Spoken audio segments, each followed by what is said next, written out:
یہ تو دیکھیں نا پالیسی بنی، جن کو مار مار کے نکالا تھا آپ کی حکومت میں ضرب عضب ہوا، اس سے پہلے پیپلز پارٹی نے سوات میں آپریشن کیا، نکل گئے تھے یہ لوگ، ان کو بسایا گیا واپس لا کے. کس نے بسایا ہے نا، میں یہی کہہ رہا ہوں ہمارے ملک کے حالات آئین کے مطابق نہیں ہیں. یہ اس بات کو سمجھیں کہ میں کیا کہہ رہا ہوں.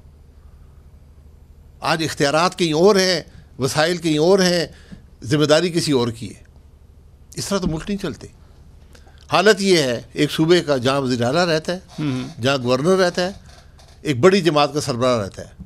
آپ ڈیرہ اسماعیل خان کی بات تینوں کہتے ہیں کہ شام کے بعد یہاں پر حکومت پاکستان کا کنٹرول نہیں ہوتا. پھر لیکن اگین آپ نے اچھی بات کر دی، گورنر کی بات کر دی، آپ نے وزیر اعلیٰ کی بات کر دی، آپ نے مولانا فضل الرحمان صاحب کی بات کر دی، ڈیرہ اسماعیل خان کی بات کر دی.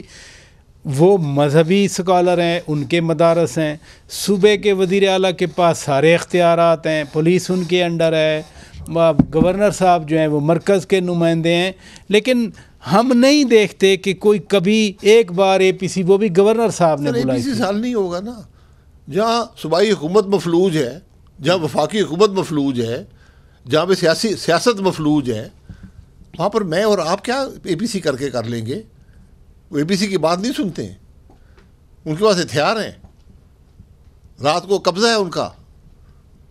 اور یہ جگہ یہاں سے 2 گھنٹے کے فاصلے پر ہے. اب تو موٹر وے بھی بن گیا. میں موٹر وے کی بات کر رہا ہوں. 2 گھنٹے میں اکلا والا موٹر وے بھی بن گیا. رات کو موٹر وے پہ بھی اختیار ان کا ہوتا ہے. جو خارجی، کبھی ہم خارجی کہتے ہیں، کبھی طالبان کہتے ہیں، کبھی کیا کہتے ہیں، کبھی داعش کہتے ہیں، رات کو ان کا قبضہ ہوتا ہے. تو یہ کیا صورتحال ایکسیپٹیبل ہے ہمارے لیے؟ سر ایکسیپٹیبل نہیں ہے نا. اس کا حل سیاسی ہے. اس کا حل سیاسی ہے. نہیں دیکھیں نا، آپ ہی کی نون لیگ کی حکومت نے انہی طالبان کے ساتھ، ٹی ٹی پی اس وقت اب تو خارج کہلاتے ہیں، ٹاکس شروع کی تھیں. ادھر سے بھی کمیٹی بنی تھی، ادھر سے بھی کمیٹی بنی تھی، فیل ہو گئی تھی. فیل ہو گئی تو تھی. ٹھیک ہے، تو ٹاکس آپ نے کوشش کی. کیا بات کریں ان سے؟ فیل ہوگی نا. آپ نے فوج کشی کر لی. آپ اپنے گھر کو درست کریں، سیاسی نفاق ختم کریں.